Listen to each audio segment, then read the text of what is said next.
Au Zimbabwe, la vie économique commence à reprendre son cours normal après la mise en circulation de la nouvelle monnaie. Les commerçants zimbabwéens s'habituent de plus en plus aux billets d'obligation. Malgré le changement brusque, certains acteurs économiques estiment que cette nouvelle monnaie est d'usage facile.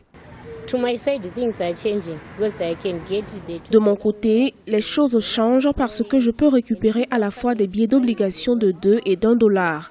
Les gens viennent acheter avec des obligations. J'arrive donc à facilement gérer mon activité. D'ici quelques mois, les obligations vont améliorer beaucoup de choses.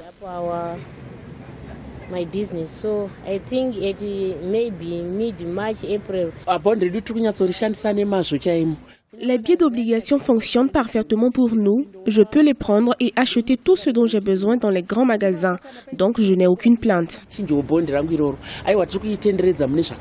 L'introduction des billets d'obligation pour pallier la pénurie de dollars sur le marché zimbabwéen était vue comme une menace pour la stabilité économique par certains observateurs. Sur le terrain, les entreprises et les citoyens sont plutôt satisfaits du climat des affaires quelques semaines après l'émission de cette monnaie. De nombreux citoyens sont restés sans revenus depuis plusieurs mois.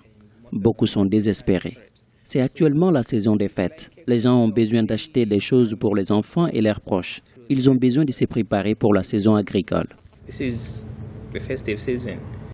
La Banque centrale du Zimbabwe a lancé 10 millions de dollars de billets d'obligation au début du mois de novembre 2016. Ces obligations ont permis aux autorités d'alléger la crise financière causée par la pénurie de dollars sur le marché local. Le Zimbabwe a des arriérés d'1,6 milliard de dollars à la Banque mondiale et à la Banque africaine de développement, ce qui empêche son gouvernement d'obtenir des financements supplémentaires de la part des bailleurs de fonds. À cela s'ajoute une forte sécheresse qui a frappé le pays au cours des derniers mois.